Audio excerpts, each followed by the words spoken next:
This is Crow Inquisitors, an actual play RPG podcast about exonerated criminals doing the dirty work of a corrupt church. I'm Caleb, your host and game master, and you're about to listen to episode 9 of the show. This week we're missing Jared and Adam, and Trevor joins shortly into the episode. Let's jump right in and hear our characters' beliefs, instincts, and traits. This is Crow Inquisitors.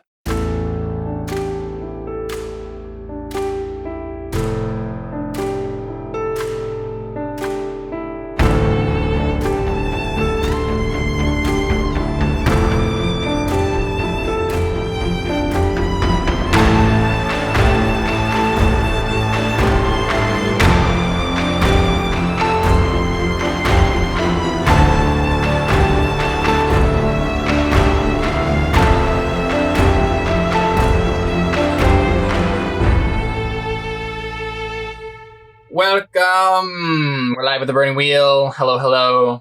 I'm so happy that we get to come back to this game because I missed it. Jared and I the other day did like a quick mini session to kind of decide like what his character was doing during this time. And it gave me the perfect game plan for like what's going to happen in this session. Just and we should be really afraid, right? Because Jared gave you an idea for maybe for a session he wasn't going to be a part of. Uh-huh. That's scary. It really is. Quick question. Was Dylan there the whole time, or do we need to figure out what he was doing too? No, we basically figured out, okay, so when they left, we're interrogating the cultists, and then basically got to a point where like they weren't going to tell. They did a horrible job of interrogating. Basically, they got them to a point where they wouldn't speak anymore. Like they just failed so many rolls that they just wouldn't talk anymore, and they got all the information they could get out of them. And then it got to the point where like they went off to do something else. And Dylan and Sergio basically took the rest of that session learning about the heretics' beliefs. I think we'll kind of play that out a little bit. I think what we might do is like have Cantarius and Antonius as characters kind of meet back up with you. And then when Trevor gets here, we'll flash back to that and kind of play out that learning of the heretics' belief scene a little bit. So yeah, let's go ahead and just kind of do our normal shtick and read off beliefs and instincts and whatnot. Okay, so Alfonso paid for what he did to our sister, but he's just for now. I'll see he lives to bring us to freedom allies. You might want to rewrite that for this session. Oh, well, maybe not. You might. Because until we enact the plan in which we trap them all, that's kind of the thing. Okay. And then I've been entrusted with the holy task, and I'll keep the orphans assigned to it in line. I will assert myself as the head of the group. Instincts, never go unarmed under any circumstance. If I'm to kill a man, I'll do it honorably whenever possible, and never leave a word against the holy honor challenged. Character traits: disciplined, faithful, mark of privilege, tantrid, fearless, and then the cultural traits of religious, haughty, and gluttonous. Cool. And we'll be cool as after. I think when we get to the end of this session, we'll be able to kind of do the trait vote. I think we're to that point where this is the end. Vote auras onto each other. What's actually interesting with Jared's character is we were talking about this last night, and he is thinking about. I mean, he's directly trying to get the faithful trait at this point with the whole Narani thing that's happened with seducing the goddess. So that's might be a thing. I forgot about that. And he also is interested in getting the gifted trait and maybe getting magic, but we'll kind of see how. Yeah, I'd like to do that too. Cantarius, tell us who you are, the various ways that I can screw with your character this session. I was spared for a reason. I'll administer my own justice. I will spare no one to stop this disease. The staff is the key to figuring out what happened to my son. I will find a way to get it back. Get it back? Oh yeah, that's right. It disappeared. Yeah. Somebody stole it from me. So I will always do what's right, no matter what anyone thinks. I will make sure that there's no unnecessary death. If there's a confrontation, I'll make sure the leader decides what to do. Right. Always inventing something, never harm a child. Right. Awesome. It's really fun making pithy lines that show how my character has changed. Isn't it cool, though? Yeah, that's one of the things I really like about this system. Rabble-rouser, gifted, dreadful, intimidating, blind, religious, foreign blood, haughty, and gluttonous. Beliefs. I want to get my life back, so I will play along with what the church is having us do. The current step is to catch the remaining heretics. Right. I think maybe the better belief there is maybe just I will finish the mission.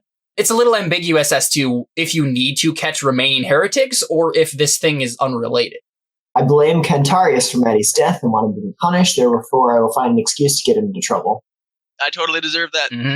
I don't want to be a horrible person, therefore I will rein in the bloodthirsty impulses of the other members of the party. Good luck. Yeah. Okay, now instincts. If I see something broken, I must fix it. I always believe I am right. Yes, you do. And I always have a knife on me. And character traits. Broken in, ambitious, cynical, made man, hand-eye coordination, unlucky. And then cultural traits of religious, haughty, and gluttonous. Awesome. Yeah, I'm looking forward to you actually being able to get back to Lucerta and start like reconnecting with your guild buddies and like see what they're going to think. Yeah, no kidding. And then we're going to meet your wife. Yeah. That's going to go really well. Definitely. Oh, well, absolutely. It will go fine. I don't know what you're talking about, David. It'll be fine. It's just a simple reunion, you know? Yeah, I think where we pick up is Cantarius, Alphonse, and Antonius walking down the streets of Estal back towards the prison, back towards that barracks where all the cultists are kind of like shoved into one prison cell. And I think what happens is the camera follows this, I think. But like Antonius and Cantarius... Cameras We're watching a film in our head. The hanging microphone comes onto the screen. Sorry. And then you guys burst out laughing and it's a blooper. So I think we follow the camera as it kind of like stays behind with Alphonse while Cantarius and Antonius kind of like move off. And I'm assuming that you guys are kind of focused on like getting back and sharing the information with the rest of the party and like, you know, figuring out what's going to happen next. Like I remember Antonius has this weird amulet thing, right? Like that he's going to show to everybody. It's got to be magic. I have no idea what it is. Strange magic. I think the camera just follows Alphonse, and a nun walks up to Alphonse, and I think we just see the nun like hand Alphonse like this letter, and then we cut, and it's back to Antonius and Cantarius. And what does his face look like? He just kind of looks puzzled. And if the camera would have stayed longer with Alphonse, we would have seen a lot more. But as of now, we don't really see a whole lot. Not enough to really understand what's going on. Okay. Cantarius and Antonius walk in. Cantarius, I mean, you're still pretty wounded from blind. Yeah, you're still blind, and you're also pretty wounded still from the craziness happened with Liren, the guy who stabbed you. You're probably not doing the best as of now. I mean, Sergio and Dylan are kind of like just finishing up their interrogation session of like figuring out what the cultist beliefs are and how they line up with like orthodox beliefs. Just for Dylan's composure, does what they say line up with the old Ticoni text and what he's read and all that stuff too? Or at least from his point of view? I mean, because he is already not subscribing entirely to what the modern church says, and he's read the old Ticoni stuff, so... Since Trevor's not here, let's just go ahead and make that roll to kind of figure that out. So, I mean, what skill would you be we're using? making a roll? Yeah, okay.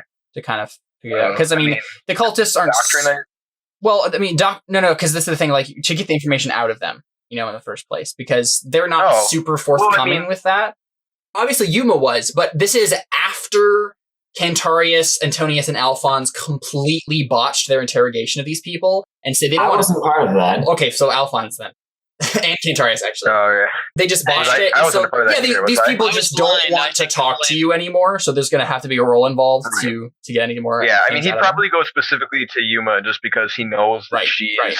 Definitely. Not only is she, like, a leader, but she's also was actually interested in talking to him, so...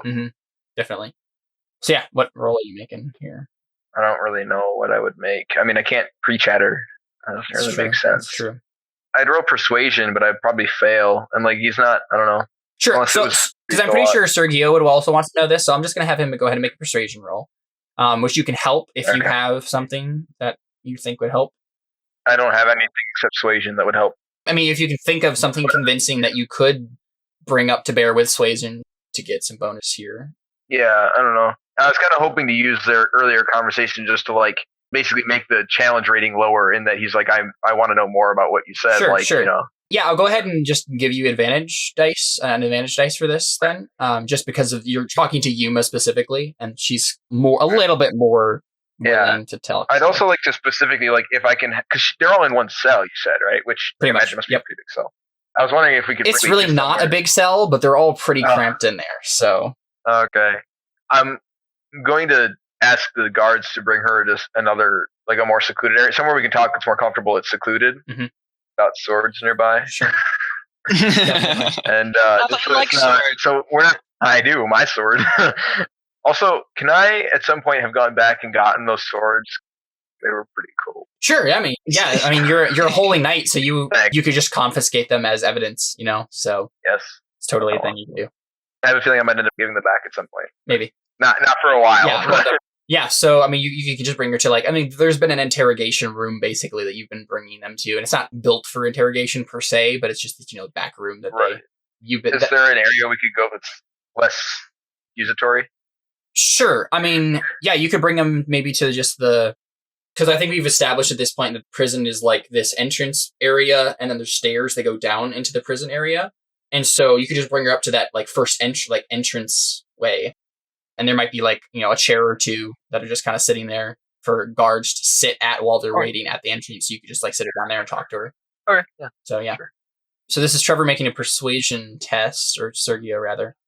And what is the intent exactly? You can kind of decide this for Trevor because he's not here, but just to have her explain what their beliefs are and stuff. Mm-hmm. Basically, just at least for Dylan, he wants to be able to have enough information to compare and determine whether or not he thinks that their beliefs have any clout, whether or not they're, whether it's just random heretic jumbo that came from a prophet that claimed he met some, deity, or if it's actually founded in what he's read of old stuff and newer stuff. Okay. 4, I think. And Trevor has 5 persuasion, so it's going to be hard-ish, but not just outright impossible. Did you say you're going to give him an advantage dice? Yep, I already did. So, yep. Okay, cool. Well, that sucks. He didn't get 1 6. He did get a 6. No, I'll have him spend a fate on it. It should be fine. I should have prayed, but darn it. I always forget. Isn't that always the problem? Yeah. True that. Okay, cool, awesome. That's enough successes. Awesome. All right. So you already know so far that, that's at least the point of what they're trying to do, is to try to harken back to those old texts and try to be more faithful to them. And I feel like Sergio probably has a lot to offer to the conversation in figuring that out, because he knows the old Taconi texts in some ways better than he knows Orthodox doctrine, because he spent so much time there. Because he has a lot of foreign doctrine too, right? Exactly, yeah. Let me look at his specific stats here. Okay. Yeah. Okay. Yeah, I kind of figured that if my character had a high enough doctrine in this, it would kind of bleed over into that just because it's the roots. Right. It looks like he has a 2 in both of them. So he's definitely a lot more versed in philosophy than in doctrine itself. It sounds like I'm more doctrinally strong than he is by a lot. Definitely. So he's picking up on the philosophical details of all this probably a lot more, and the Taconi details, but not that much, because again, he's more in the area of philosophy than anything.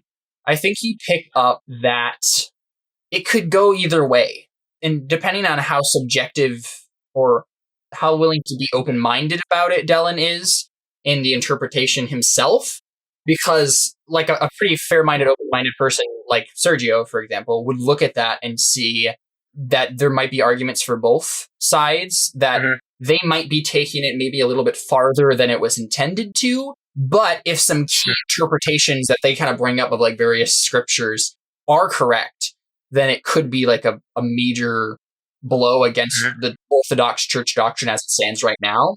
If it contradicts stuff that he knows has been written recently, he's a lot less likely to have a problem with it than if he knows it's stuff that was written that he thinks is supposed to be inspired. I think most of what they talk about is in kind of conflict with those newer writings rather than any older writings. I figured.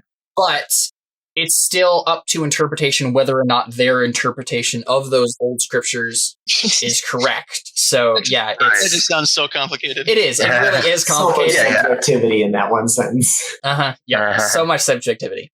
Yeah. And yeah, there's not really a good way to figure that out without either kind of going back to the source historically and kind of figuring out what the context of those things were more than either you or Sergio actually know about, or just getting like a divinely inspired answer straight from the unknown God himself, you know? So you should try for that. Oh, okay, yeah. I could pray.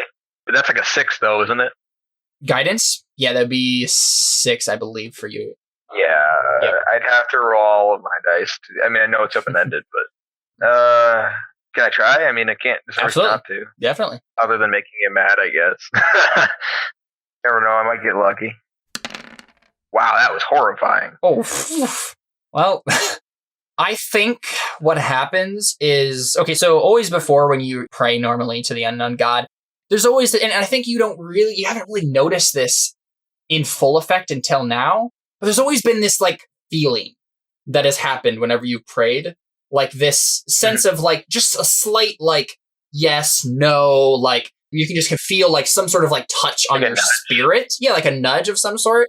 But this time you feel nothing. And you notice that absence in a way that you haven't noticed the presence. I mean, has that ever happened before?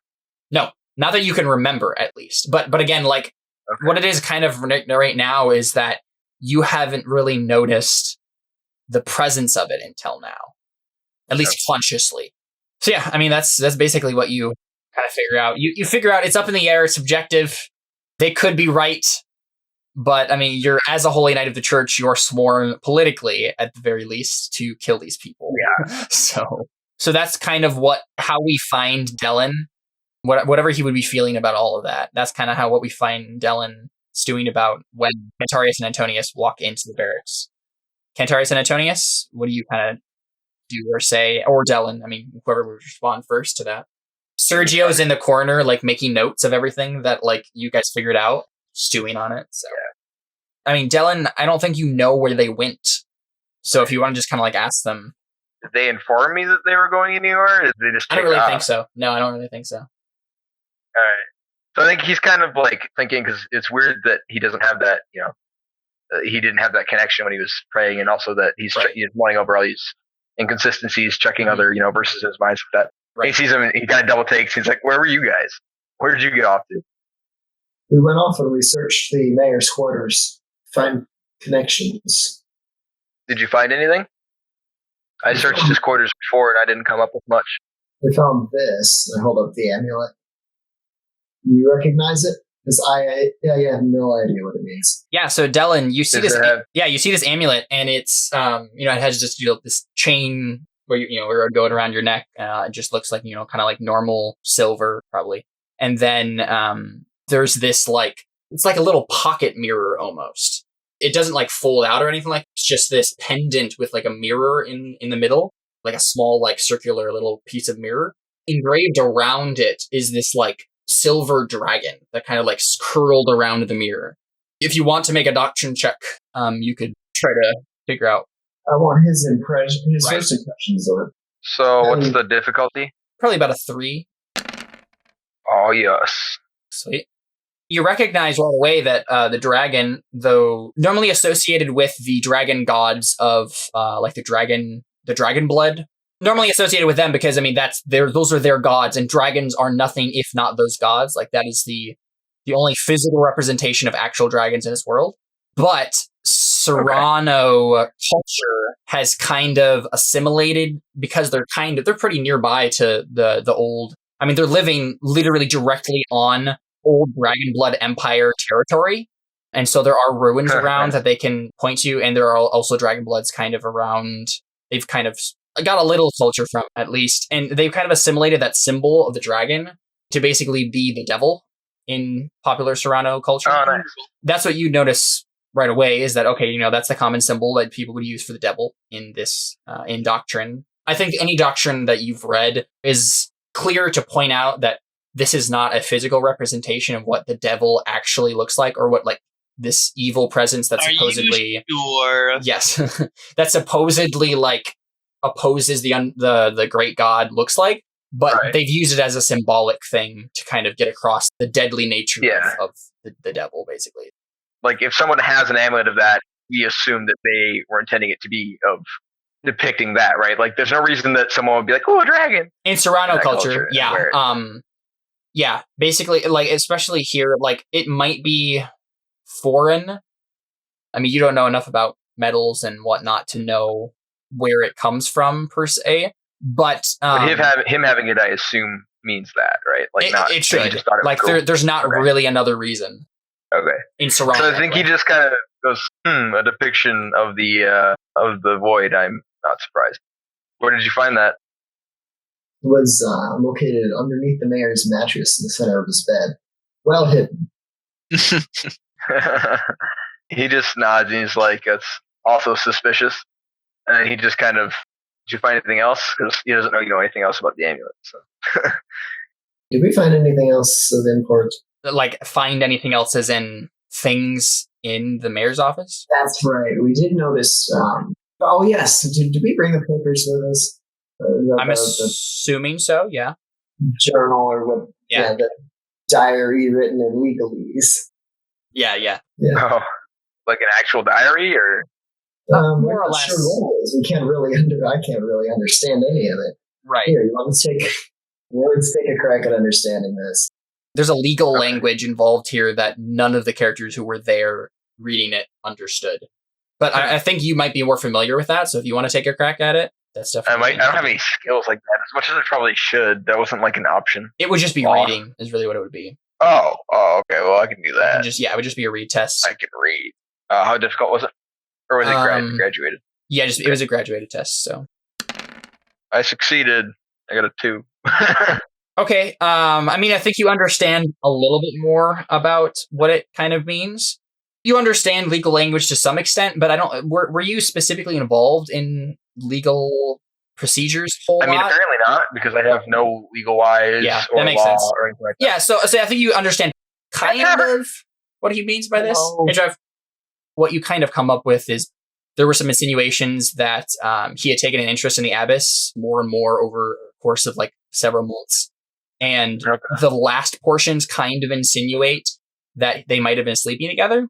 Because you're passively familiar with legal language, I think what actually happens is that you get to this portion and you realize that he is totally insinuating that he slept with the Abyss in a very vulgar way. And the reason that Alphonse didn't catch it is because he's using a legal term as a pun to insinuate like basically like screwing her kind of a thing. Like that kind of thing. Yeah. Except some legal term that would... Oh, great. So that's wonderful. Yeah, I'm gonna stop trying to think of one. All right. Yeah, we don't. That's why I took this. Yeah. So that's great. Well, now the Abyss is in trouble too. But okay, I think I might keep that information to myself. So you said specifically that you didn't understand it, right? Yeah, I couldn't make heads or tails of it. Okay, so I think he holds it up after getting to that part. And he's like, "So none of you knew what this said?" No. So yeah, I think he hands it back. He's just like, well, not that it surprises me much, but this insinuates he was having relations with the Abyss. So I think we might need to speak to her again. And now we have even more on him. Not that we really require more, but it all helps. Yeah, so I think he hands it back and he's like, well, good job. I'm impressed you guys found this when I didn't.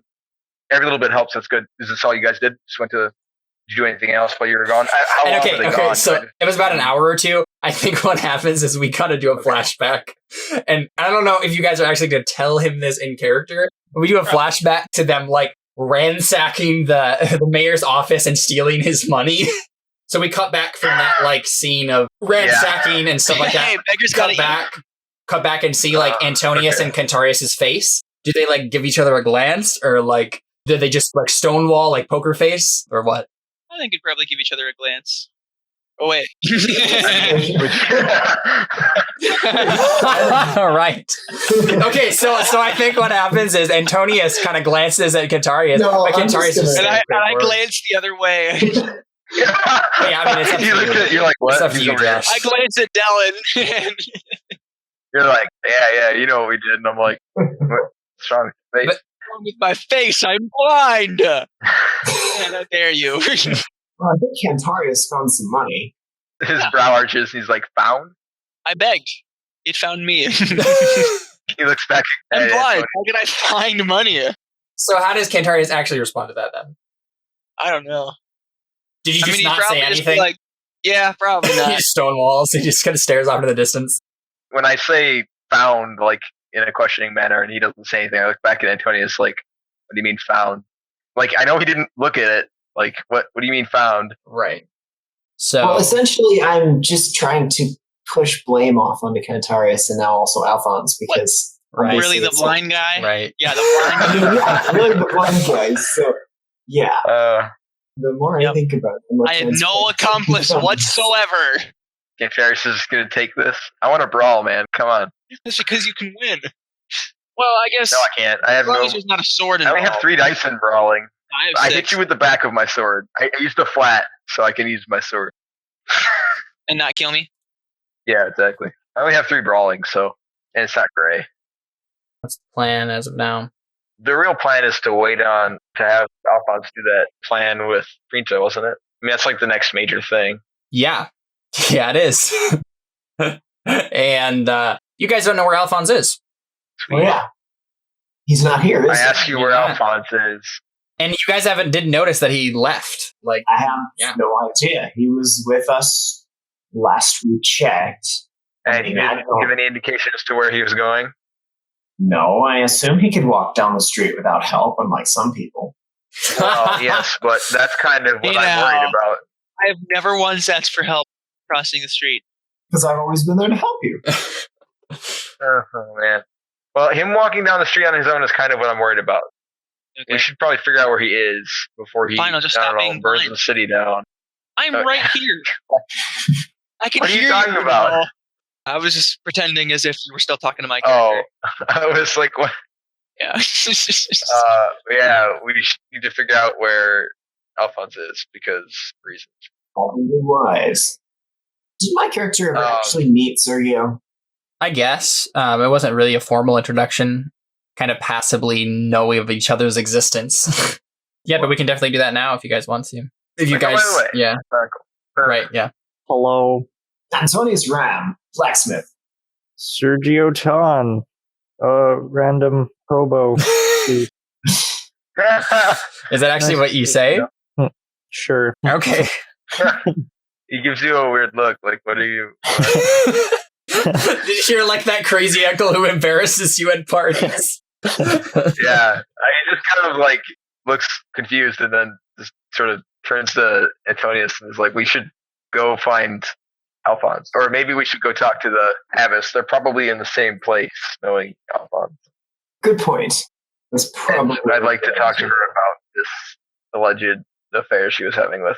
Well, I mean, it's not really an affair because neither of them are married, but it's an affair and that it wasn't okay. Okay, so I think abbesses aren't allowed to have relations. I think it's well, they're allowed to have legitimate relations. Oh yeah, I didn't know if they were allowed to be married or not. I think so, because I know priests and bishops and stuff are. We can be super chauvinistic with the society and say that nuns can't. But Yes, they are. Yeah, I mean, nuns take a vow of celibacy in real life, don't they? Yeah. All right, so I mean that's kind of how it is. But well, Except for we've priests. kind of that's the thing. We've kind of established at this point that at least any clerical appointments that we've asked the question of, they've been able to have normal marriage relationships. They're still not allowed to, philander outside of marriage. But Gotcha. I think technically in this society, that's like a crime. So Yeah, for sure. Yeah, so we should probably talk to her about that. Makes me curious to know what the actual definition of nun is in this society, but yeah, I mean, basically, I think you have zero quantity. I think it's basically. I just realized what you just said. It basically is just the counterpart to a priest. It's a woman who has taken a vow to serve the church in a clerical capacity. I think it might be that like people of clerical position can't marry each other. I think we might be able to say that, but they can marry outside of the church. So I think what happens at this point is the doctor stumbles in and he is flat out. You can totally tell that he has the disease, and he has sores all over his body. His breathing is labored, and he basically like falls before Cantarius and says, "Please end it." This is the doctor who's been treating the people. I mean, everyone who's been hurt in this whole thing, and so he treated the people who had that disease, including Maddie. So Cantarius, I say, who did you spread it to? I don't know. Maybe my wife. I'm so sorry. Us now. Get him out of here. No. Does this look like what the kid had? Are you sure? I don't know. I don't remember. You need to focus, or else everybody here is going to die. Where did you go today? Make an intimidation check for me, Cantarius. That was an intimidation check? Yeah. Yeah, it was more like you're trying to. No, exactly. You're trying to snap him. Okay, well, I mean, that would probably be like an ugly truth. I'm not trying to snap him yet. I want him to tell the truth. No, okay. You're trying to snap him out of his. That's an ugly truth face. roll then. Go ahead and roll ugly truth, untrained. You have 6. Man. Well, this is the thing. You have 6 perception, so this is. You're probably going to be good at this. Like, this is not going to take that much. It's probably going to be ob 2. So go ahead and roll that. With the beginner's luck, you use the perception. Exactly. No. You have 1 6. That was my roll. Oh wait, no, that was your roll. I screwed up. Darn it.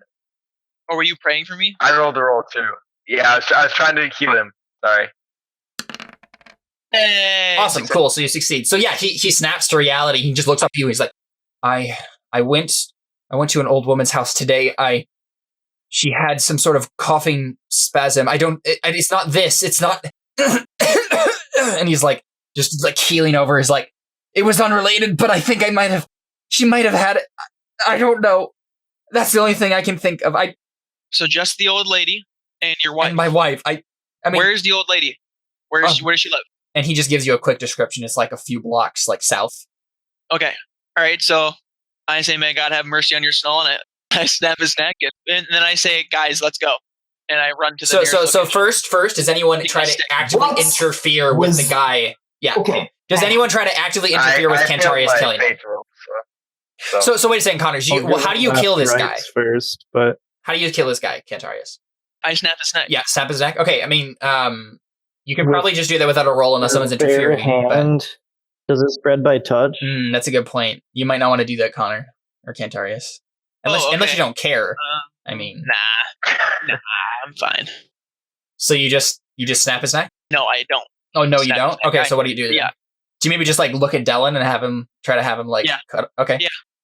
Give Dylan the satisfaction. Look toward where you think Dylan. Or I guess you don't look at Dylan, but like you look toward where you think Dylan might be. Yeah. Yeah, and I look at what do you say? Antonius instead. So I look at Antonius and say, Dylan, kill. Okay. Wait, what? So okay, now I'm praying for him to be healed. At what point do I know that this doesn't work? Because I'm not going to kill him until I know. I think I assume it's the same like feeling. Right? Yeah, it's this. You continue to feel this absence. Something should be connecting here. There should be a spark of something, and it's just like friction that just does not cause anything. That's weird. Okay. Yeah. At that point, he gets frustrated with that, and then does the doctor say anything when Cantarius says that? No, he's just whimpering, and like you can see like tears kind of like streaming down his face. And what's actually happening with the tears is like he has like these boils on his cheek, and the tears start like sizzling as they like go down his cheek. Oh, geez. Okay. I'll just cut his head off. Antonius is going to attempt to catch your hand before you can draw your sword out of your sheath.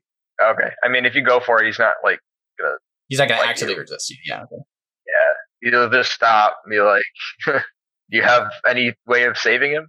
What are you doing? I'm trying mine. Since when do we kill people who are sick? He's the doctor. If he can't fix himself, and my prayer was unanswered, there's no hope for him. He asked us to end it. We have mercy on him, or we're going to let him die slowly. And killing him outright is merciful? I mean, if the doctor is telling you that he's going to die, I think he knows. Can I quote philosophical texts on this? Sure. There you go. In world's philosophy.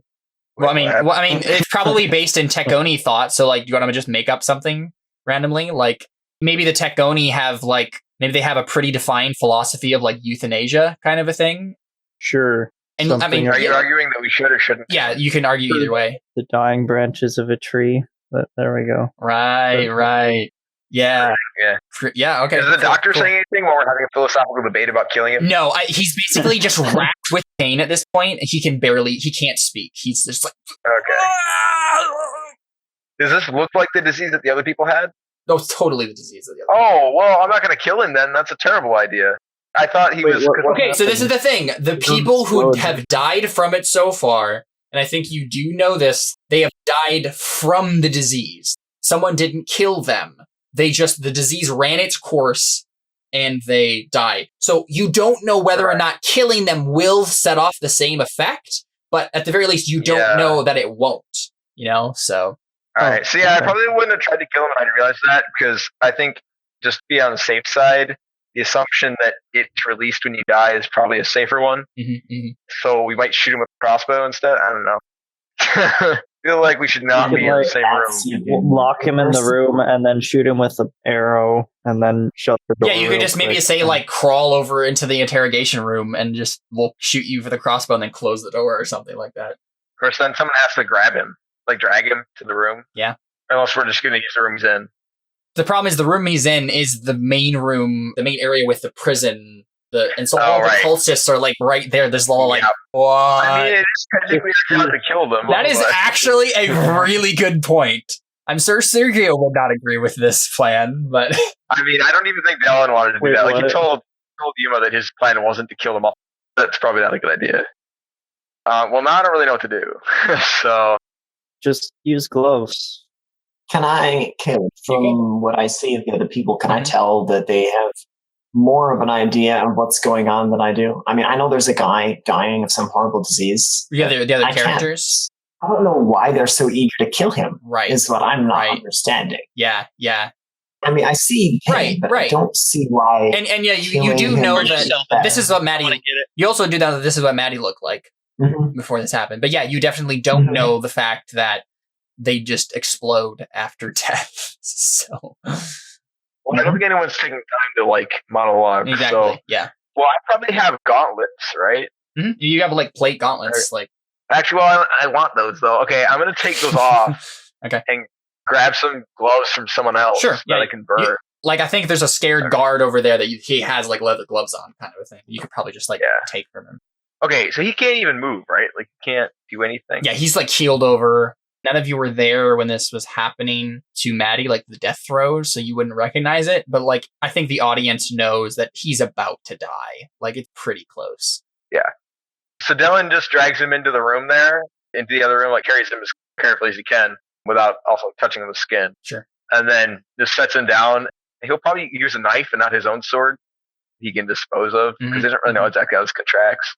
And then, just for brevity's sake, I think he's just going to cut his throat and then, step out of the room as quickly as he can and slam the door behind him. Just kind of do it and then, throw the knife down and move out. I think he probably says something first. He's probably requiescat in pace or whatever. Right. Assassin's Creed. I mean, you can make it up if you have an idea for the statement that they would say to, the dead. Is there a last I don't know. There might be. You need me to perform it. Dylan probably wouldn't know what. I mean, he might know what they were, but he probably wouldn't be able to perform them.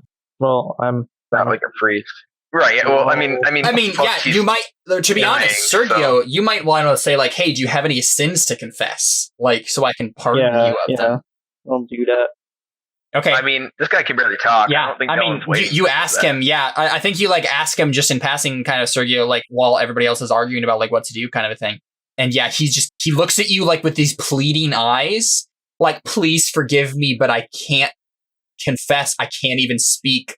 I'm so terrified as to what's going to happen when I die. So I think when Dylan brings him in, he hands him the coin. I don't know if this will do you any good, but it's yours. And then he cuts his throat. Oh, there you go. Awesome. Oh, that's hits you right in the feels. Do you put it in his hand? Well, he said he can't take it, so I'll probably press it into his hand or something. Yeah, something like that, or sure. Okay, so yeah, Dylan got a pocket or something like that. Dylan grabs his hands that are kind of curled like this and just in agony, and he just kind of pries open the fingers a little bit, puts the coin in there, and closes his fingers, and then he grabs him like this and just says, "I don't know if that will do any good. May God have mercy on your soul," or whatever, and then he probably doesn't hug him. but right. No, obviously, yeah. I'm not saying like you grab him like really close or anything. I'm just saying like you grab him by the like grab him by the shoulder. As I probably don't have depth perception with my camera here, but yeah, grab him by the shoulder and just cut his throat, push him. And I think like the camera is still inside the room as you close the door, and he's just like laying on one side, blood streaming out of his neck. And then he just has this coin like curled in his fist. Yeah. I think we just see like the little bit of a glint off of it through his curled fingers. Dylan's like, get everybody out. We need to be careful. Right. I don't know how this is going to go. And then, you don't see any green smoke pouring through the door or anything. Like, there doesn't seem to be anything as of like the immediate. So, what are you doing? Butchered him like an animal. Can someone explain to me? He just kind of holds your gaze and he's like, I did him a favor, trust me. And he looks over at the door and he's like, by the look of it, I did us a favor too. I don't see any smoke. Smoke?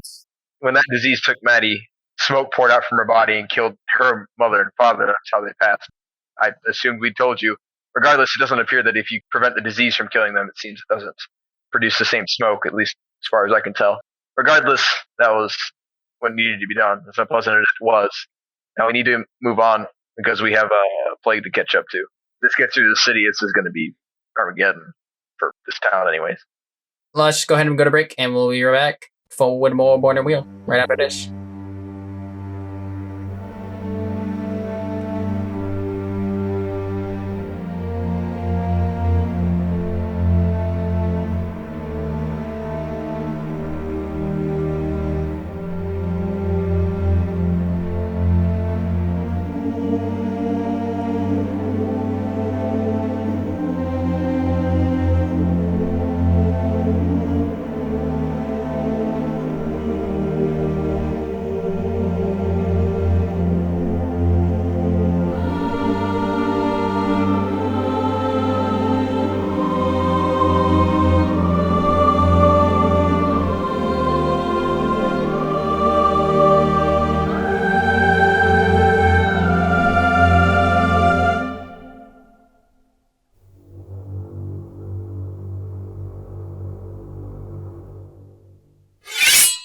The Church of Saran has many similarities to a few real-world religions, including most obviously the medieval Roman Catholic Church, but it differs in a few important ways. One of these is the handling of marriage and sex when it comes to the clergy. While celibacy is certainly a prevalent lifestyle among the various male and female members of the Church of Saran, vows of celibacy, like commonly taken in the Roman Catholic Church, are not typically practiced. Cloisters full of monks or nuns exist in Saran. The Abbey in Estill is a good example of one such cloister, but under official religious law, it is not forbidden for a member of the clergy to marry. It is, given the emphasis on sexual mores in Serrano society, still forbidden for sexual relations outside of this union, but marriage is allowed more or less freely. There is one notable exception to this cultural expectation, however. Members of the clergy, which include priests, but also inquisitors, bishops, deacons and deaconesses, and monks and nuns, are not allowed to marry each other. The Church of Saran teaches that a special brotherhood or sisterhood begins when you devote your life in service to the great God and the patron saints, making marriage between, say, a monk and a nun paramount to spiritual incest. As such, it is not uncommon for bishops to marry, or a priest to have a wife and children, or even a nun to be married to a local near the abbey. But it is considered breaking not only a taboo, but also religious law for two members of the clergy to marry each other. Other types of sexual union are typically frowned upon in Saran as well, including polygamy, polyandry, and homosexuality. That's it from our library of lore. Let's get back to the action on Crow Inquisitors.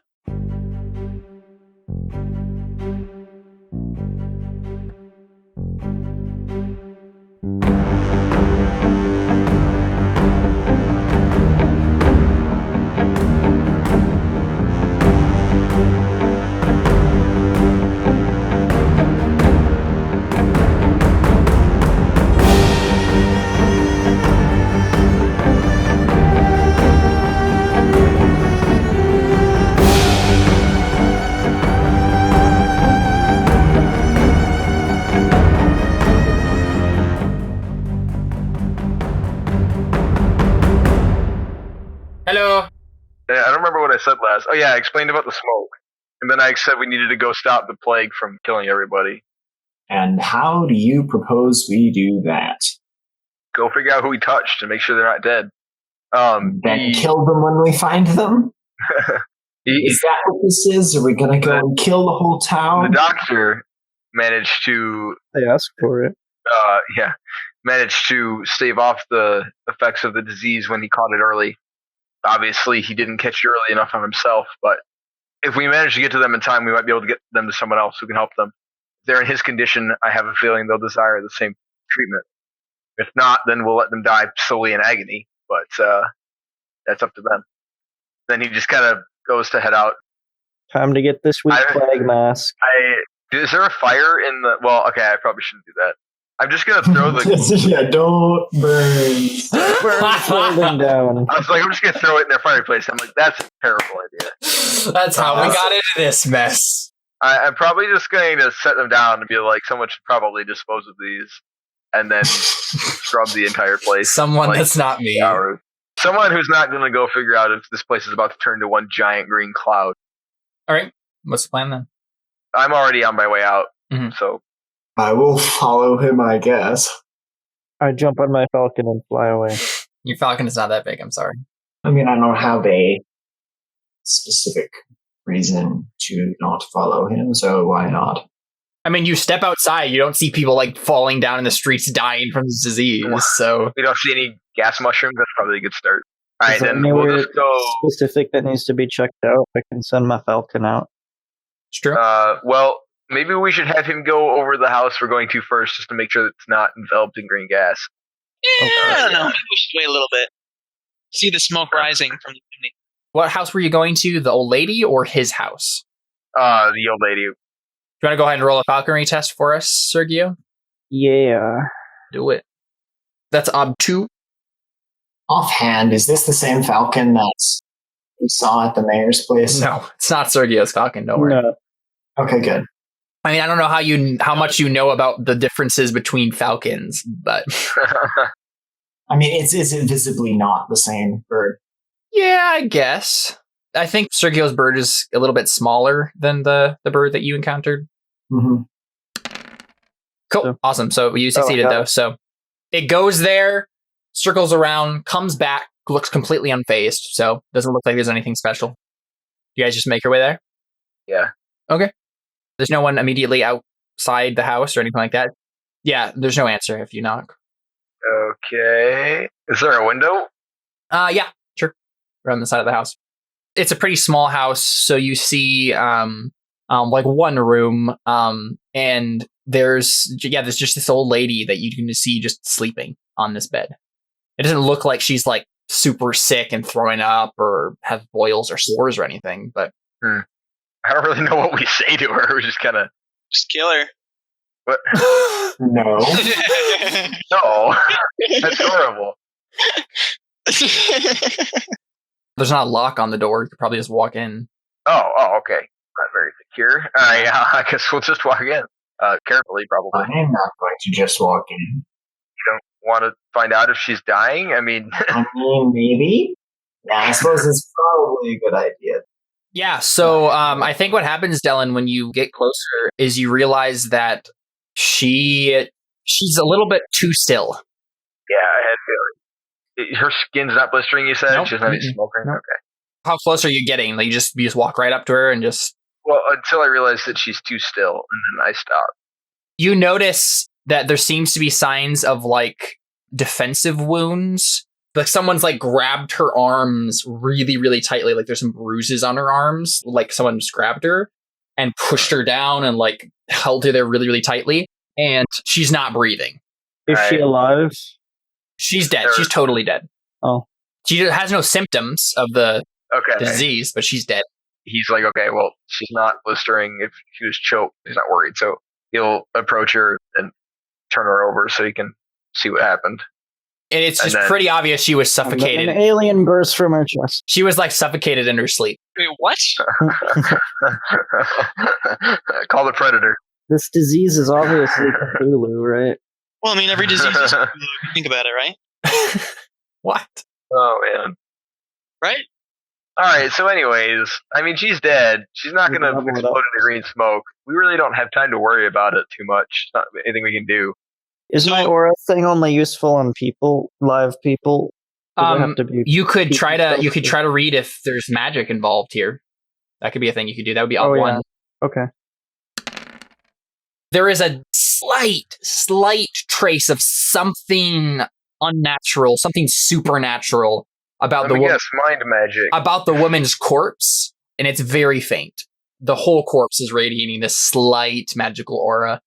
Do I sense this, or like the magical aura, or am I out of the loop here? I mean, you don't have aura reading. You don't have the second sight. You can get a second sight. I think my character would be highly interested. So now I'm it's trained. You have aura reading? Cool. So what is it based on? It says will and perception underneath of it. So go and open it at 2. Does he have other magical abilities? Is that how he can get aura reading? He has a trait called second sight. So yeah, he has this like weirdness about him that he can just see things that aren't normally visible to other people. Is there any sort of like physical effect or maybe emotional thing that's happening in your head? Like when you kind of like unlock this thing? Like something just kind of click in your head and you realize that you've been like grasping at straws, but now it's starting to like make sense? I guess so. I don't know what to say specifically. Okay, that's fine. It. So there isn't any like actual like physical effect that happens? Like you don't have like start glowing or anything? Well, wouldn't it just be like using the second sight? I thought the second sight already had a physical effect. Oh, right. It does, doesn't it? Yeah. Because I have to activate it, and then while it's activated too, it's I get like -1 dice to reactions or something like that. Because I'm focused on the magic stuff. I don't think in the trait itself it says that there's some, but I think we did decide, isn't it like your eyes glow or something like that? That's weird, man. Something like that, yeah. So maybe like when you kind of like really unlock this, like your eyes are glowing, obviously, like they always do. Does anyone like question this? Because I think you've probably seen him do this before, at least like Dylan. Well, I guess I haven't seen it. I'm sure I've seen it before. Okay. I'm like, dude, your eyes are glowing. Is that normal? Nope. I picked this trick up from monks in the woods. That's a little scary. All right. You just kind of move on then? Yeah, because I mean, at this point, we know something magical happened. But I mean, the only person we know can use magic in this dark place is in a cell, so it wasn't him. So you're going to go check out on the wife? Probably, yeah. Okay. Wow, there's just a lot of checking out going on here. Somebody's wife. Even going to write a legal paper about her. Wow. That was... Oh, wow. Wow. Oh, dear. How fast do you go there? I mean, Speed of light. He was pretty much dead. And so he said he came there and then went straight to us, right? Which means I guess she wouldn't be as far along as he is. But I mean, the soonest we can get there, the better, because if she goes too long with the disease, she'll be less likely to survive. Sure. All right, so someone make an observation test for me as you get closer. Actually, Sergio, did you want to do the same thing you did with the falcon to scout out the house? Sure. Go ahead and roll falconry at 2, Ob. I need to fork things, though, so I can make it routine. Right. I fork orienteering by directing the... Yeah, I think you could. That's what I was actually thinking. Cool. And that is routine. Awesome. Same sort of thing. I think your falcon actually does like squawk, like there's something wrong. But I mean, it's a falcon, so you can't like ask it what it was. So. Mm-hmm. Wait, does my aura read work on animals? Sure. Yeah, absolutely. You could try to like read its mood. Yeah, that's an ob 2, as it usually is. Aw. You had a 6 though. You could open it. I don't understand it. Oh wait, doesn't the aura read automatically? Oh yeah, because it's magical. Go ahead and roll another 6. Awesome. Cool. Yeah, there's someone there that shouldn't be there. That's what you kind of get off from him. He saw someone who looks sketchy. There's someone sketchy there based on what we just saw. We might want to hurry up. Okay. We might want to bring in a racer. What? I'm sorry, what? Because he's sketchy. Oh my gosh. Oh dear. Yeah, so does someone want to make an observation test for me as they approach? It's Ob. The ob is going to be 4. Zah. Wow. All right, you don't see anything. That was glorious. Everything seems normal. Cool. How's this going to play out? Does Sergio say something about his falcon? I'm assuming so, yeah. Well, yeah, I'll let you guys know. I can just say, well, I don't see anything myself. And Dylan probably confirms that. He's like, yeah, I mean, nothing looks amiss, kind of a thing. Wait, are we still outside, though? Mm-hmm. Yeah, you're like approaching the house. And it's a nicer, like, villa-style house. Okay. I don't know how much I trust this bird, but I guess it can't really hurt. So I'll probably have my sword at least, like, ready. Is there a way to sneak in? Is anyone good at sneaking? I don't think anyone has the skill. I don't think anyone even has a skill yet. I actually have stealthy. I have stealthy. Oh, there you go. So do you want maybe Sergio to go ahead and like sneak?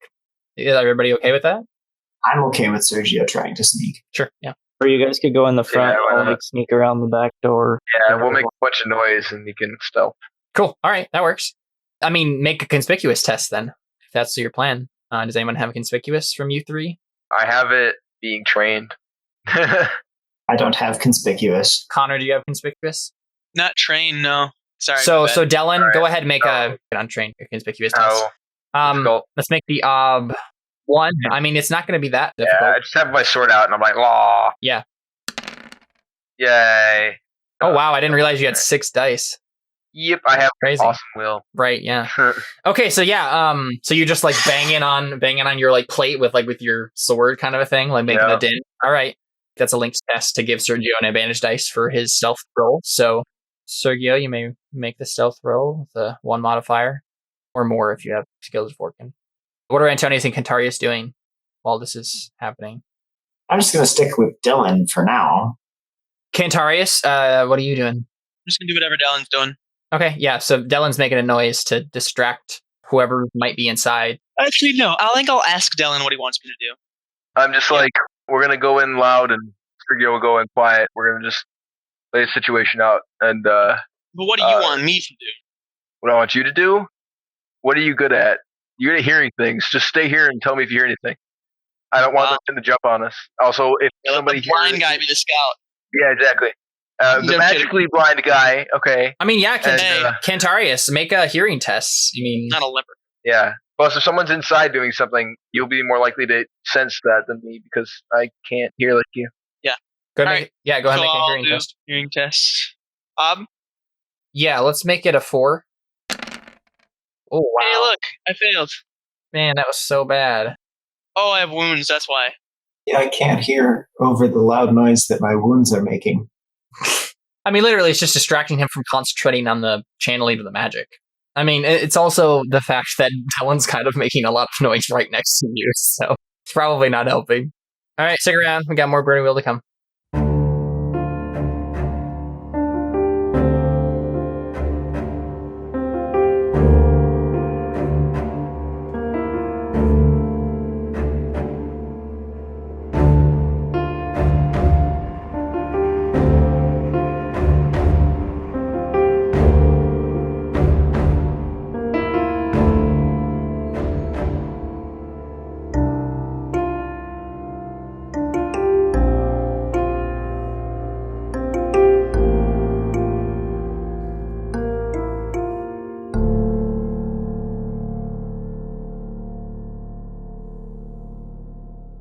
Let's talk about meditation.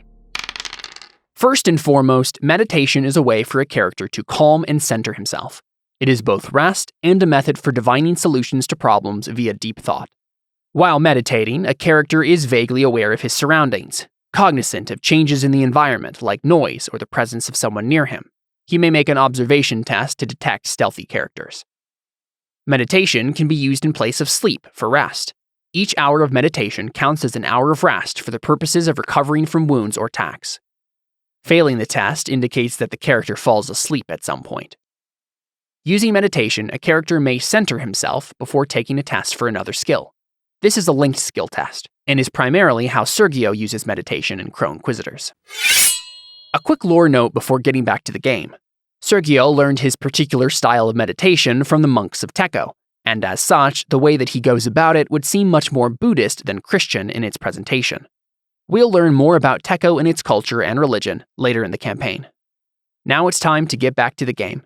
This is Crow Inquisitors.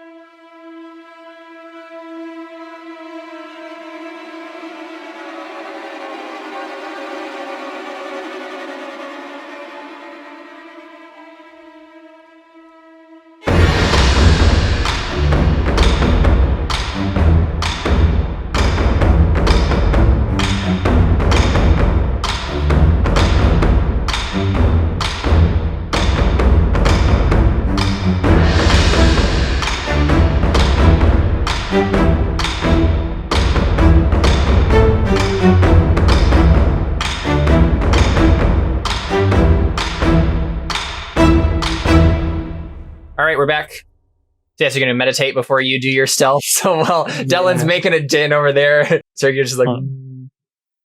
So what does your meditation look like exactly? I don't know if we've really like talked about that. Like, do you literally do I don't know that it would be super... He crosses his legs and starts to float, little balls go in a circle around it. Yes.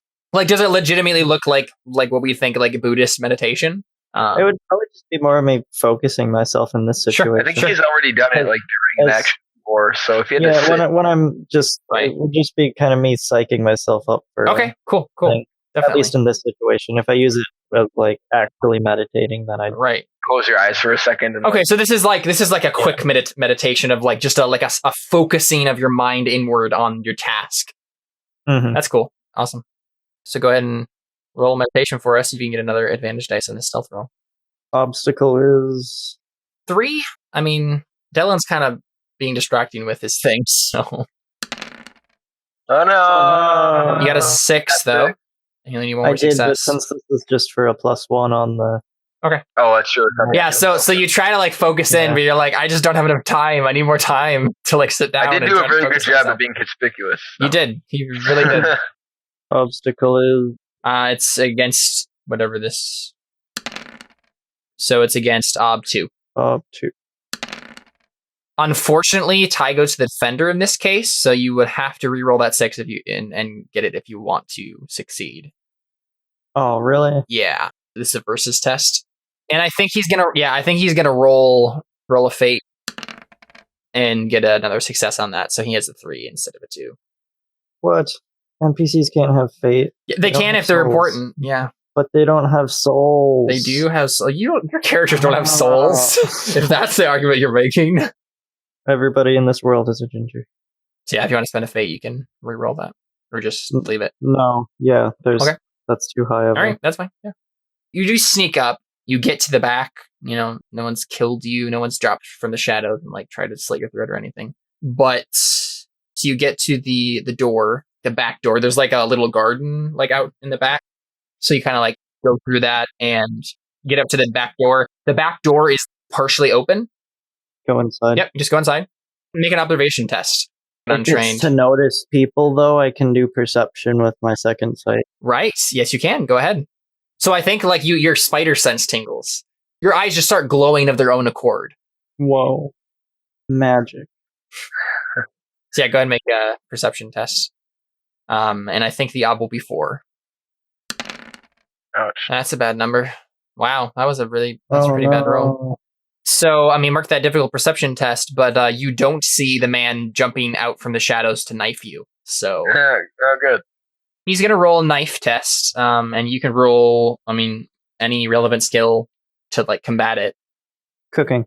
If you have a fighting skill that you would like to roll in response, that's an option. Wow, he's really good with knives. 4 successes, that's what you're against. I mean, you have knives. You could just, like, react with, like, the knife. Oof, man, that's tough.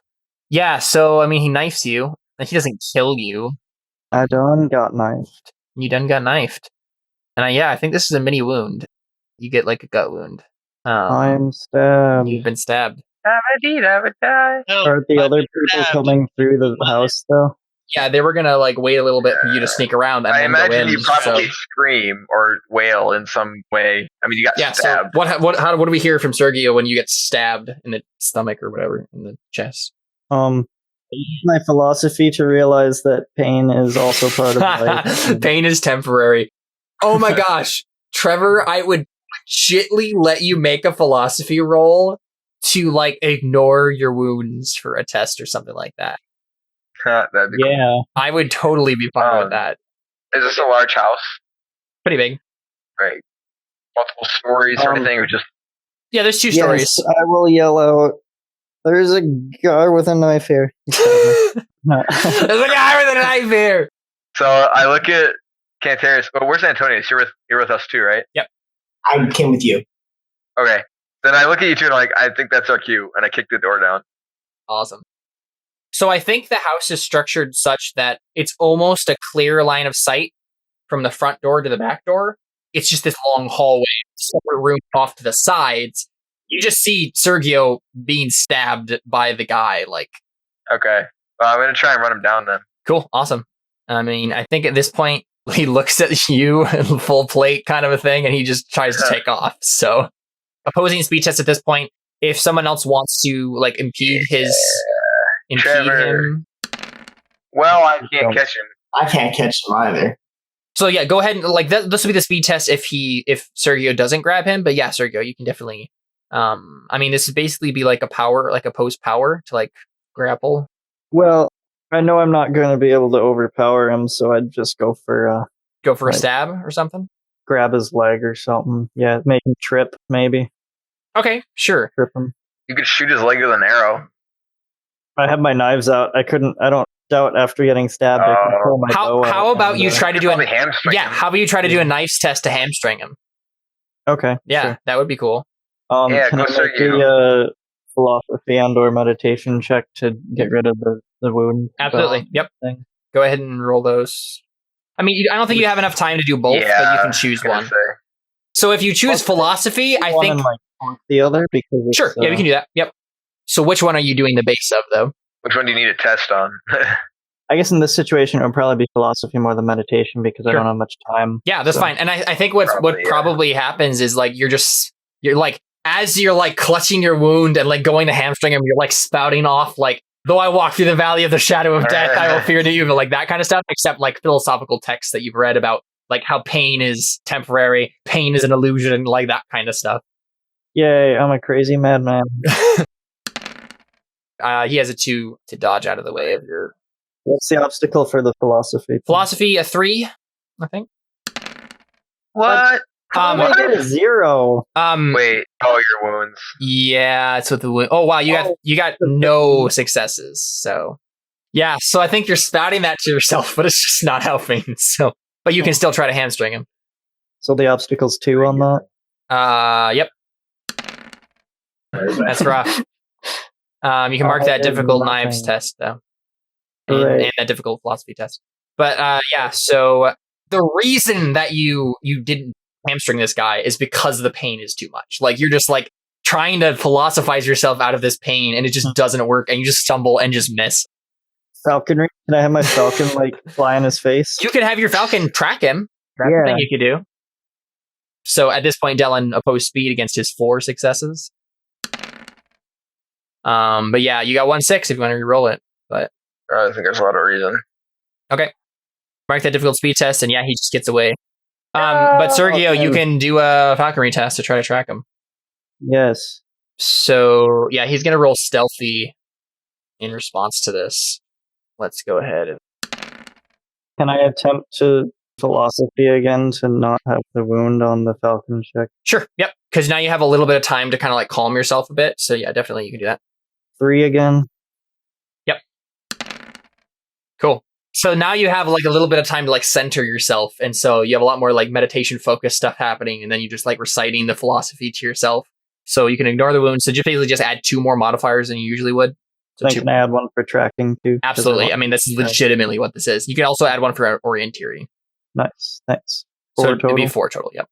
Obstacle is against his 3, but I'm going to use his last fate point. But yeah, he doesn't get anything else. So you can do it. Nice. Cool. Awesome. No, he's defending. But you can re-roll that 6. Yay. Can I pray? You can pray. Cool. 3 is for another dice, right? Yeah. I'll do that then. Yay. Cool. Awesome. So I think what this feels like is that there was like a blockage, like the dam that was like keeping the water of your faith from like reaching the god, and then this just breaks all of a sudden. And I don't think you know why. Like I think you have you're baffled as to why that ever happened in the first place. And now that you have that familiar like tug back, you almost instantaneously forget what it feels like to not have it. Nice. Okay. So yeah, go ahead and just roll 1 more dice without having to spend any fate, Trevor. And then you can spend a fate if that fails. Yeah. Hey, thanks. Cool. Awesome. You succeed. The falcon comes back after a little while. So are you kind of like just trying to stop the bleeding kind of a thing? Somebody should probably make sure that the wife isn't murdered. That's the thing you can do. Yeah, I'll be tending to myself as much as I can. Okay. Yeah, maybe somebody should. Does anyone have any medical experience? I mean, the wife, none of the party do, but the wife might. There's several of them, Trevor. You have like apothecary, surgery, field dressing, that kind of stuff. So I have 6 mending. Can I mend him? No, you cannot mend him like a drawer. I can't use my blacksmith and appraisal. You can't cauterize his wound with your iron hot hammer. I can make a mean salad with my cooking. Does that count as field dressing?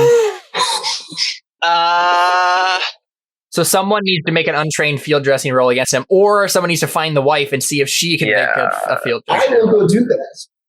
Dylan, you could also just pray to see if you could heal him. All right, I'll try it. I always fail it. Wait, I can spend a fate point to reroll one of those, right? Yep. Watch this fail anyways. Yep. Nah. So I can't help him with that check. It's believers of the faith can also help, but those with the belief in the faith, so you have to have a belief revolving around the faith, which you do, Sergio, but they grant 1 helping dice for every 20 accumulated will dice. So it's like a group of believers. You need to find a mega church, get some television. Oh, man. That's so funny. That would actually work in this room. I mean, legitimately, you could take him to the church and have a bunch of priests and you like pray over him. That'd be cool. Totally a thing you could do. I think if we're taking me somewhere, I'd prefer a hospital, though. Well, that's the thing. The only doctor in the town just died. This is the closest. This house used to be the closest thing too. Actually. Literally. Yes, I'm a realistic priest who lived in the forest for a long time. Fair enough. Well, I don't really know what to do because Sergio kind of needs to come with us. Otherwise, so can I make an untrained field dressing roll? I think that's something I should know anyway. Sure. So I'm going to start training that. Absolutely, you can do that. It's going to be 2 to stop the bleeding. Try to power through my wound on this too. So here's another. The philosophy. All right, okay. So I will field dress. Okay. Oh well. I got the attempt. You did. So someone else, Cantarius or Antonius or Dallin, could all try field dressing. I'm looking for But yeah, so Antonius, you go up. I think you look around the ground floor and you don't see her. So we want to just like go up the stairs and to the second floor. Yeah, I want to call out to ask if anyone's here. Yeah, you're calling out. And you don't hear anything. No one responds, and you see like a bedroom door that's open. You can see the bed, kind of a thing. But yeah, you go in and you see the woman that you assume is the doctor's wife, just on the ground, and you can't tell if she's breathing or not. She doesn't look like she has like stab wounds or anything, but yeah. Do you want to just closely inspect her? I'm going to go over to her and attempt to wake her up. After a little bit, I mean, she doesn't respond right away, but you can tell after like a quick check that she is breathing ever so slightly. It's very shallow, but yeah, it looks like the guy was attempting to suffocate her like the same way he did with the old lady, but got interrupted by you guys. So she went unconscious, but like didn't die. Well, I'm going to put her on the bed then, light the lamps in the room, and try to generally make her comfortable while waiting for the others downstairs to finish patching up Sergio. Sure. All right. So Dellin and Cantarius, do you want to try to make your own field dressing attempts? Wait, did you say you found her? I did. Well, I haven't said anything yet. Is she dead? I might holler something. Yeah, I'll holler downstairs. I found her. She's unconscious, but alive.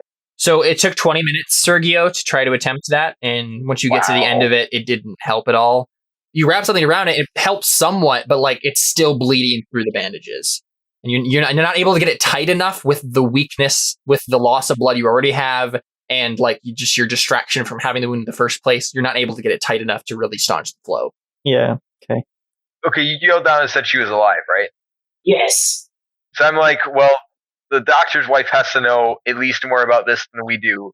We need to wake her up. We need to get her to do this. Otherwise, she's going to bleed to death. She was suffocated into unconsciousness, but yeah, I mean, yeah, well, that she might can work. breathe now. If we don't do this, she's going to bleed to death eventually. We can't. Well, absolutely. The doctor's dead. I mean, we can't take him anywhere else. No, I'm just saying. The nuns have apothecary stuff they could do. That's true. Well, I mean, I'm not like incapacitated, right? No, you have to get this treated by the end of the session, or it will become a severe wound. Yeah, it gets worse. So I think this is the point where Sergio's falcon comes back, and he squawks the little squawk of, "I found the prey, Sergio." So I think that Cantarius should stay here with Sergio and the wife and try and get this thing done. And then, Antonius, you're not wounded, right? No, I'm not. Okay, Antonius and I can go with the bird, go wreck this guy's face off. Sure. Because, yeah. So you can just kind of like have the falcon like go lead Dylan and Antonius to the guy. We just wiped to that scene. We just kind of skipped through that time. Sort of a 6 checkerboard Star Wars wipe. Yes. And yeah, so we see Antonius and Dylan like sneaking down the street. Clank, clank. Yeah, exactly. Clank. Yeah. I think the bird actually leads you to the Abbey. Oh, well, we should have brought Sergio. Darn it. And I think it's like you get halfway there and then you realize that and you're like, oh, dang it. This. Well, here's hoping that she recovers quickly and can. Are there people out on the streets? I mean, just as normally would be on the day. Doesn't look like this. Like people hasn't turned into zombies and started killing each other or anything. So. Okay.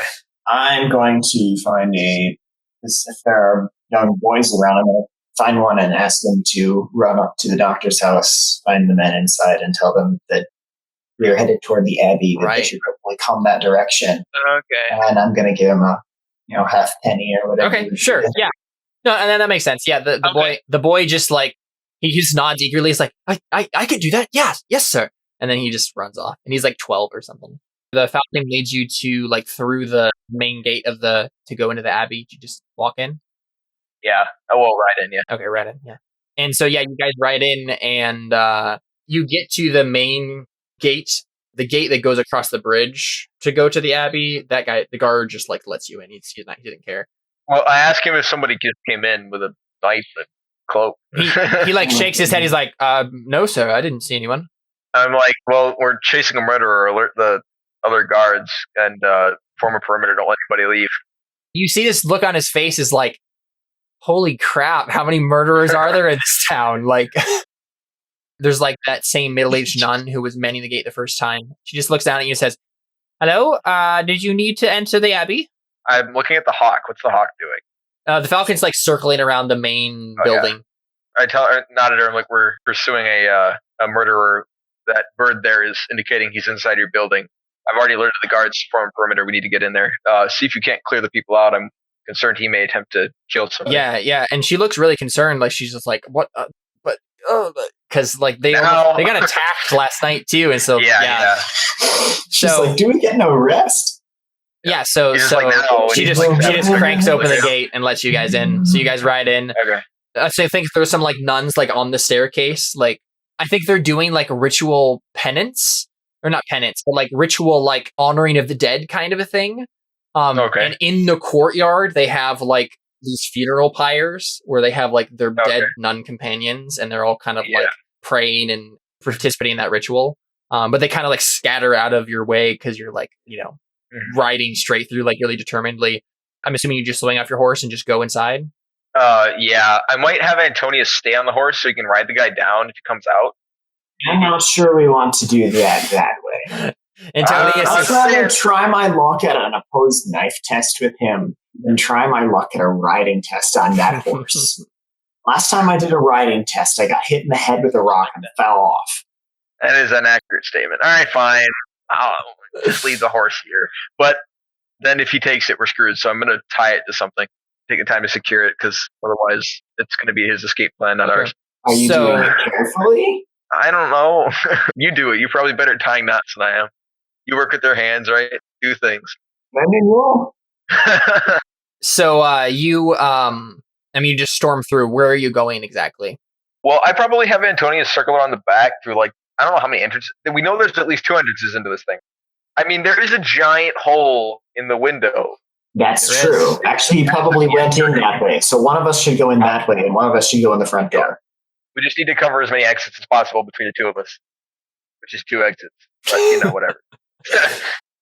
With an orbital laser, you could cover several at a time. Yes, I make an orbital laser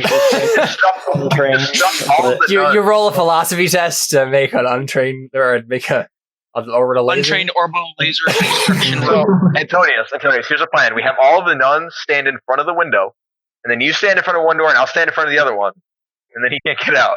Let's make a wall. Just come out and kill a bunch of nuns all at once. And... Well, one of them has to get a lucky roll. Come on, a bunch of them. I do not like that attitude. I mean, we already have the funeral pyre. I'm just kidding. Just kidding. So what's your actual plan here? So, I mean, I'm going to go in the front door because. Hey guys, and then it's black and white and red all over. Are they like a nun who's been stabbed by an assassin? No, the results of these bad decisions. Uh-huh.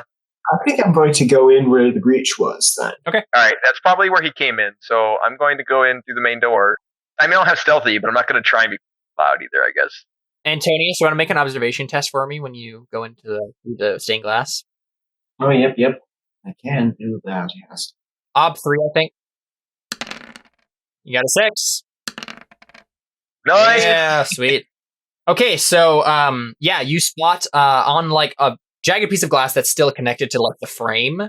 There's like a piece of shredded cloak that got caught on, and it's the same color as the guy. So now this door same color as the guy, or same color as his cloak? Same color as the cloak.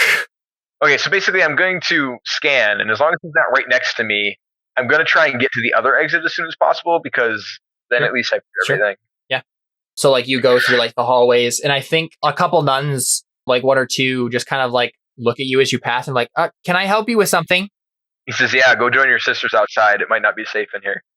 And then they give you an alarmed look and just run. Your bedside manner. I'm like, "Have you seen any a man with a green cloak come through here?" No, I haven't. I'm sorry. Of course not. I don't say that out loud. I'm like, "Thank you. Please be quick about it." Yeah, so they run. Go get me a sandwich. Be quick about it. Antonius, where are you going while this is happening? Also, pray for my buddy. He's dying, and you get plus 20 will, then you get an extra dice. This first section is that section you just walked into. It's the entrance chamber with stained glass windows, all that stuff. There's a collection of rooms in this back portion, including like pantries and sleeping quarters, and then at the very back, there's like a chapel. Before those nuns leave, I ask them if anybody else is in here in the back. If there's anybody else inside the building. Okay, yeah, they say, I believe the abbess was meeting with someone. Oh, it was Alphonse.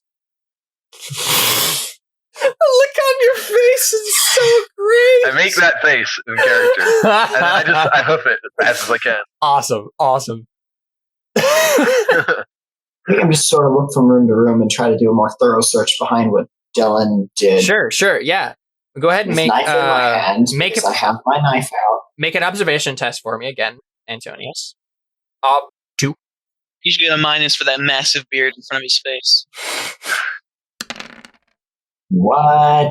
No, no.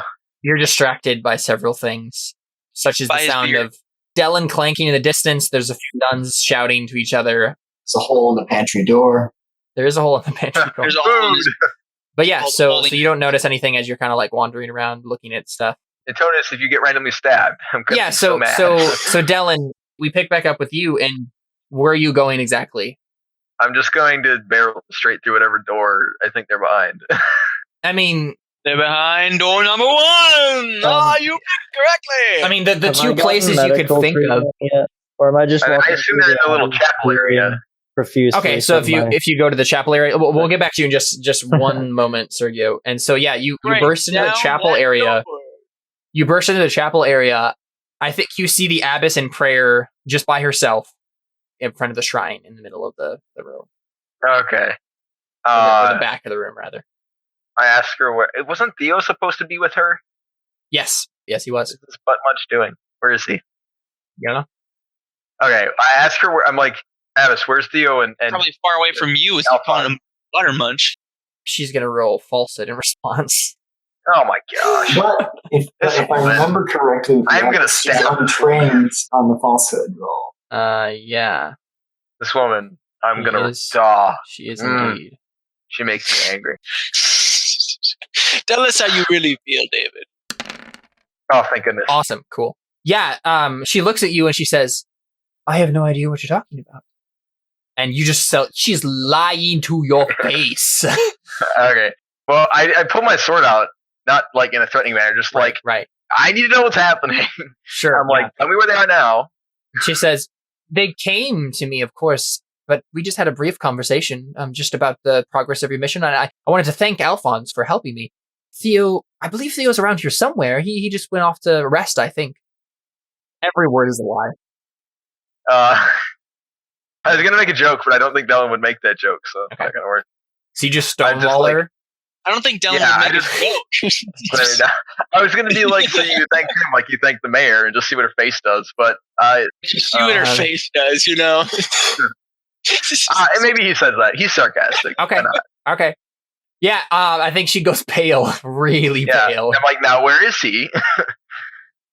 And I think that's the moment where a really tall Asian man, like not Asian, but with like knives? Shoei man, steps out and draws a sword. Okay, I killed it. Yeah, we cut there. We go to Antonius, and Antonius is looking through rooms, and he gets to a room that has a locked door. Where most of the time the nuns don't have locks on their doors because it's just like a commune for all the nuns. The pantry that had the hole in the door. Yeah, the pantry that one had been locked at one point. It was locked at one point. Yeah, but this is not the pantry. It's because the pantry had a hole in it. This is just a room, like what looks to be like a nun, the quarters of a nun, but it's locked, or at least like jammed, like you can't open it. And I think each of these doors have a keyhole. But they're just naturally unlocked normally. Like, okay. I mean, there is a distinct possibility she just doesn't want to be walked in on. Yeah. So, I mean, knock first. Yes, I am going to knock first. You knock first? Make a perception roll for me. And scaring me, Caleb. Based on graduated? Yeah, just make it graduated. Cool. What? Ooh, it's not a whole lot. In the world am I... You hear something. There's something happening behind the door. It's muffled. You really can't make it out. I knock again. That's not sketchy. You knock again. I mean, it's the same thing. Like it's just right on the edge of your hearing. So there's no response. There might be a response, but you just can't tell. There's some noise and it's bothering you because you can't tell. It's just so faint. Wait, is Alphonse in there? Oh my goodness. Well, I'm going to wait. Tell me no. The faint sound continues. Faint sound continues, but that's all. Yep. Well, she's probably not being killed. Well, considering it can't be somebody intending to come answer the door. So... You know how to do this. You've broken doors before. Lockpick base is slightly higher than my raw power. But if I fork in prison-wise... I think you can fork... I'm fork in materials-wise. You can fork in materials-wise. That was a lot of dice. Holy crap. You just run through it. You just, it has a human-shaped hole in it. Where it was actually made out of paper. I mean, it's up to you, Antonius. What does this look like when you break down the door? I'm going to say I ripped the thing right off its hinges. Okay. Yeah, so you just do the same thing you did with the prison door back in the beginning. We're foreshadowing it, man. There was a foreshadowing. Up and shove it. No, I'm going to shove it at shove it in? Inside. Okay. Well, that seems kind of dangerous. Well, okay. My question is this. Mm-hmm. Which direction is that's Alphonse. On the inside of the door or on the outside? I think it opens out. Okay. I think it opens out. Yes. So I'm going to rip it out and away. Yeah, mainly because the rooms are so small that having the door open inwards would create such a cramped quarters environment there. So, yeah, so you just rip it off and throw it on. And I think I know what you see is you see Alphonse and Theo tied up, gagged in the corner of this room. And they're making muffled noises like... Wait, isn't Theo have a 6 with his thing? How did he screw that up? I mean, attractive abbess. I mean, yeah, but 6 with a thing. I know exactly how it happened. I can see it. Yeah. David, there's I believe you. Dismayed. Yeah, Tony. Is there anything else in the room? There totally is something else in the room. And it's the guy with a knife who steps out to face between you and the captives. So yeah, we cut over to Sergio and Cantarius, and I think you get the message. The boy runs in and basically tells you, there was a man who told me to come here and tell you that they were at the Abbey, and then you needed to come. He gave me a half penny.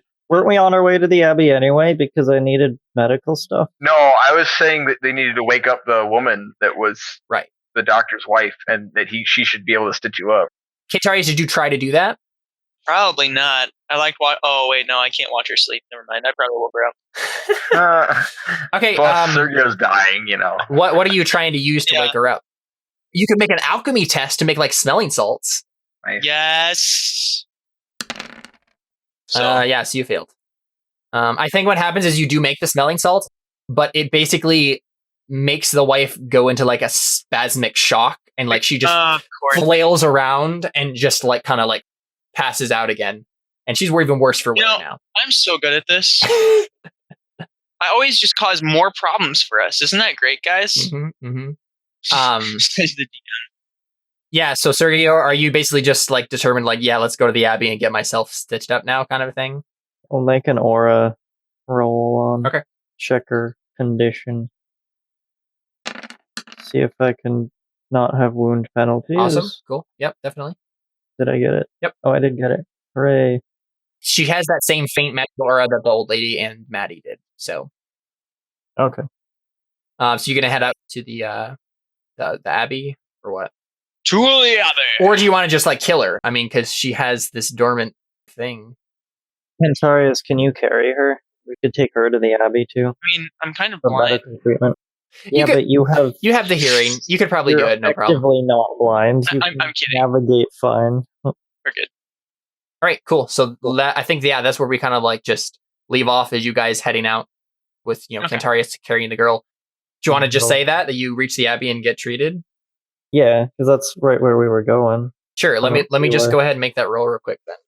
So this is the treatment roll. 3 successes. She needed 4. For many wounds, 1 die is permanently subtracted from an appropriate stat, but the character can recover the other one. Wait, I can't help the non-peoples at all. Can I like encourage them with my stoicness during the surgery kind of a deal? Oh, meditation. Absolutely. Go ahead and roll your meditation, and you can add 1 dice to this test if you succeed. That would totally help. They do get to reroll 1 dice. So let's see if this actually works. Awesome, it does. Cool. So you do get treated. You don't permanently get reduced. So you automatically get 1 dice back here from your wound. So it basically just turns into a light wound instead of a mini wound. That last dice will not be recovered until this amount of weeks that I'm going to roll right now. Of rest, I guess. 7 weeks of rest. So as it stands right now, Theo has 5 weeks of rest. You have 7 weeks of rest. And Connor has 3 months of rest. Okay. So, yeah, you guys are all pretty beat up from this. Bad things have happened.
Now it's time to do what we do at the end of every episode of Crow Inquisitors, going back through our beliefs, instincts, and traits, and finding out if our characters earned any Artha through their actions and play. Let's check that out now. So let's go ahead and just run through your beliefs and instincts. Yep. Let's see what we got. The gods have minds above our own and are to be trusted above all others. I didn't fix this yet. It's not gods. I learned the heretics' beliefs to see if they align.